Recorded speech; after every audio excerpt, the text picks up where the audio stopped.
Alright, so yesterday there was a Word Radio live stream the day before Word Radio episode with the women of Word Radio, and there's a lot of thoughts and feelings around the garment changes and how we're talking about that, having that conversation. So I wanted to chime in because I do think I can help at least some of the peoples that are struggling with this, and it's an interesting topic. Okay, so I had an experience years ago when I was first married, so maybe like 15 years ago or 12 years ago or whatever. And I kind of decided that there was something about this topic that I didn't understand, and I wanted to try and figure it out. So I'll give you the short of it, and then I'll kind of explain how I got there. Basically, men and women think about this topic in very, very, very different ways. Ways that are so different that it's really hard to have a conversation, and in most cases, I would recommend not having a conversation, not talking about it between men and women. Women talk about it, do their thing, process it. Men talk about it, do their thing. But if you cross paths, men and women trying to talk about this together, it becomes very difficult. And I have a story of how I came to this realization, and then an analogy to try and help people understand why or how, and then a few more ideas about what how does this problem go to an extreme, or if you take it to an extreme, what's like the logical conclusions and stuff. So when I was first married, there was a big discussion on leggings, right? That's what leggings, and I think it was because leggings were finally becoming popular to the point where everybody was wearing them, like the yoga pants leggings, and there was a big scuffle about whether or not they were modest.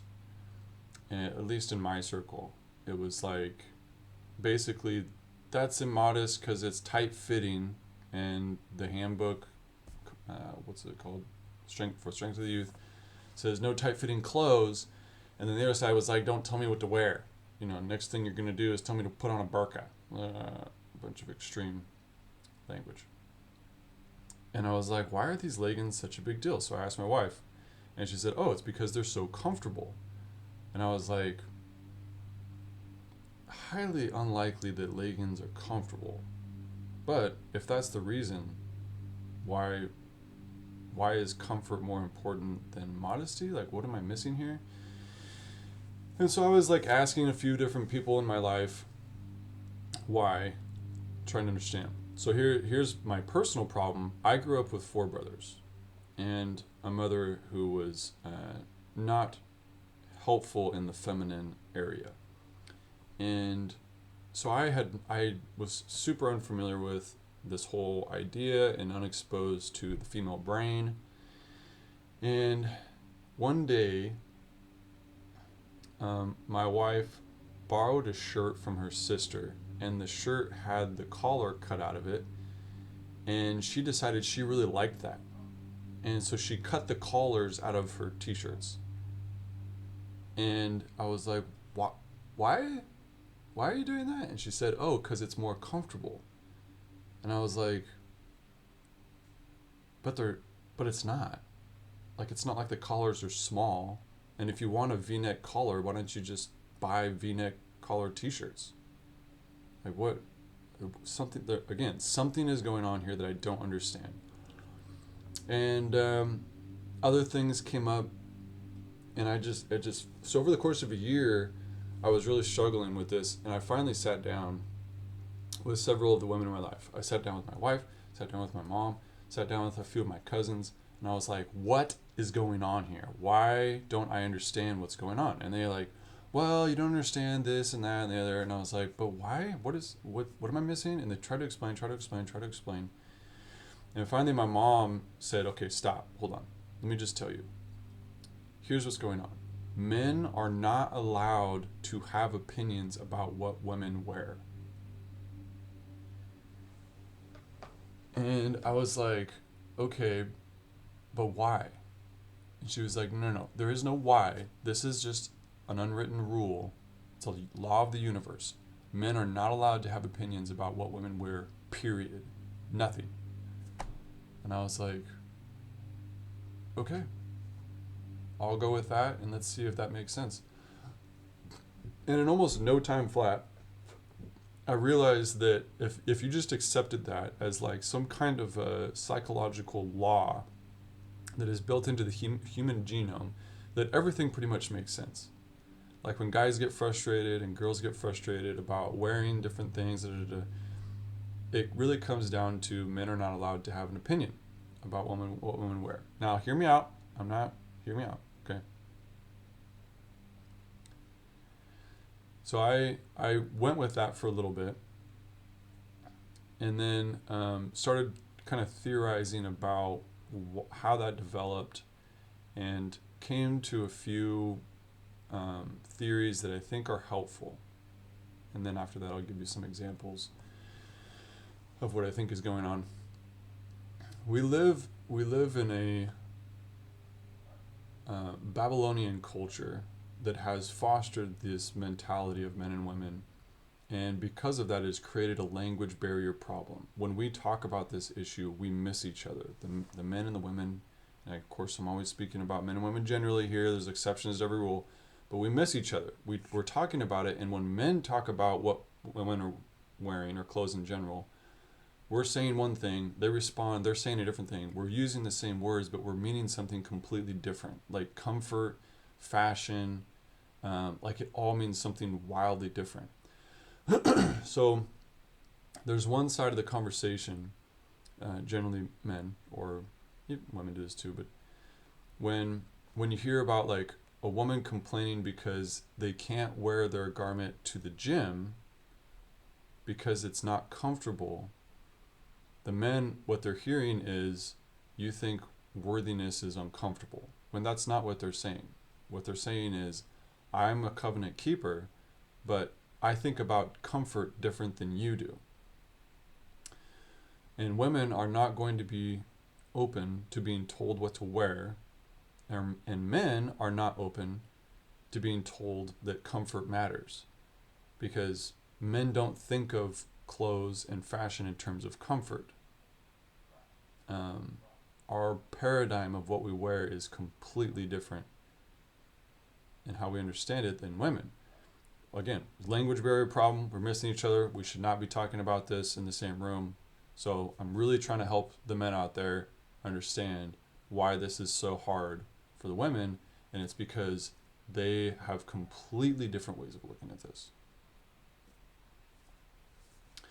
My personal theory as to how that developed is that we live in this Babylonian North American culture that says women's value comes from their looks, men's value comes from their money. That's what we have been taught by this ridiculous culture. And because of that, if a man has an opinion about how a woman looks, including her fashion, that means that he has an opinion about how much she is valued in society, or how much she is worth in society. And you're not allowed to have an opinion about that. Even from like a spiritual perspective, you're not allowed to have opinions about whether or not a woman is worthy or unworthy. And fashion is basically, in their minds, having an opinion about whether or not they're worthy or unworthy. You're not just, you can't go there. So I have a couple. Let's take this to the extreme, because I think it's helpful to understand that this whole topic is really not important. It's important to people because of the whole judgment factor and cultural factor and stuff, but it's not important in a spiritual sense. What if, here's one theoretical, what if the first presidency came down and said, big change, we got an update to the garment. The garment, as it stands, is now an option in its current state, but now we have a new option. now you can now you can have a garment card, and it's a little card that fits in your wallet, and the card has on it just simple symbols of the garment. And if you're carrying that card with you, that's equivalent to wearing the garment. And people would, if that happened today, people would be up in arms about however they want to put it, right? The prophet or temple or worthy or the generation or the church or whatever. It doesn't matter. They'd be flipping out just the same. Because, rightly so, it's a huge change. Be really hard to get used to this idea that now you don't even have to wear the garment, you can just carry around this card, and that's equivalent to wearing the garment because it's reminding you of the covenants you've made. Well, imagine that we are now in some kind of like 4th Nephi celestial, maybe not even celestial, Zion society. In a society that truly is Christ-centered, this whole issue really becomes a nothing burger. Like, yeah, you'd talk about it, you'd pray about it, but really you'd be like, well, I keep my covenants. Like whether or not I am wearing the garment or can't wear the garment or I'm not allowed to, or it's like a Daniel situation where it's against the law to wear religious clothing, or there's a card carrying garment, whatever. At the end of the day,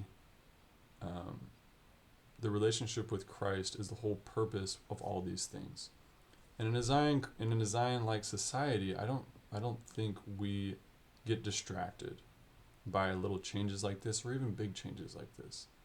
It just becomes part of the ebb and flow of the church and society and us trying to figure things out and us trying to figure out how to do discipleship better. So play with that thought experiment. That might be fun. Here's my second thought experiment, a metaphor for the men that are still trying to figure this out. Okay. Imagine. Now, I just came up with this, right? So there's probably a better way to do it, but I thought this one was funny. Imagine that that the first presidency asked every temple recommend holding person, men or women, every temple recommend holding person was required to carry a sidearm, a firearm, pistol, whatever. Okay, hear me out. Imagine that everybody had to carry a firearm with them who was temple worthy, or they were asked to, right? For whatever reason, it doesn't matter what the reason is. So if this was the case, most of the sisters in the church would carry a sidearm, and the men would carry a sidearm, and most of the women would, and they'd start talking about it in the same room, like they'd be like, okay, what'd you pick? How is it? Is it right for you? And the men would be trying to like talk about it, and all of a sudden a woman would walk into the room and be like, why are you guys making such a big deal out of it? It's not that big a deal. You just pick one. Like, there's really only 2 options, right? Do you want a big one or a small one? And whatever's easiest for you to carry, like that's what you carry. And the men in the room would be like, what? No, that's all you're considering is big or small. Like there's so much to consider here. Like this is a big deal. There's the size, there's the type, there's the caliber, are you loading your own rounds? What kind of ballistics do you have? What color is it? Subcompact, full size. Like there's all this stuff to consider. How can you say? And the woman would be like, why are you guys making this so complicated? This is not a big deal. That's exactly what's going on. That's what the garment conversation is. Men and women are asked to do the same thing, but we see it completely differently, probably just because of cultural differences, but there's a huge language barrier problem there. And in the case of the sidearm, women would be thinking about it in terms of practicality. Like, all I have to do is I'm just keeping my covenant. Like, there's really nothing else to think about. Just carry the sidearm. And the men would be like, no, this is an eternal responsibility that we have to protect our loved ones. You have to take it very seriously. And it's the same thing with the garment. Like, if you go to the third world countries, or even not third world countries, just like European countries and stuff, the garment is treated different. It's not it doesn't have the same fashion implications as it does here in North America. And it's interesting that it's such a big deal for us here, and in other countries they get it a little bit better, in my opinion. They're like, yeah, it's just a piece of clothing that's to remind us. We don't worship the garment. Like, it's not that big a deal. And the men and women are more on the same page, but for some reason here we're much more fashion sensitive, and so the women have a much stronger opinion about it. Like, I'll give you a quick example. In most other countries, maybe not most other countries, but in a lot of other countries, people swim in their garments because they swim in their clothes. It's not because they don't want to take off the garment, because it's like against the rules or whatever. They swim in their clothes. That's a lot of people in other countries, they don't have swimsuits. They just swim in their shorts and their t-shirts. And if you're garment wearing, you just jump in with your clothes and then you dry off afterwards. Why don't we do that in America? Why don't we swim in our garments? Men, I'm talking to you guys, talking to us. Why don't we swim in our garments? If we're supposed to be wearing our garment at all times, why don't we swim in our garments? Because other countries do it. They don't even think about it. It's second nature. We don't swim in our garments because it's not comfortable. That's the only reason. It's not against the rules. It's not disrespectful to the garment to swim in your garments. We don't swim in our garments because it's not comfortable. I know, because I've tried. It's not comfortable. And that makes sense to us because it's just part of our culture. It's just like we've been told to put on swimsuits ever since we were small. It's kind of the way the women are thinking about it. And in third world countries, I keep saying that, in other countries, they're much more reasonable with how they think about it. Like, this is just something that we wear, and we're if we do it differently than somebody else, it's not that big a deal. Like, there's a much weaker sense of fashion and whatnot. So those are my thoughts. I share this because I want to help, specifically, I guess, the brethren out there understand, and the sisters too. Like, we should not be talking about this together. we have such a language barrier problem on this topic that it should be simplified to the most basic terms, stated as the opinion that it is, and then just left alone. because there is a lot built into the psychological mindset of the sisters and brothers in North America that would take a lot of work to unpack. And that's sad, but that's also just the way it is. It's okay. Men, keep your opinions to yourself. You don't need to tell the women what to wear, how to wear it. Just like if a sister came up to you and had opinions about the sidearm you were carrying was not good enough, you would probably revolt. So take it easy and give each other some space. Hopefully that's helpful.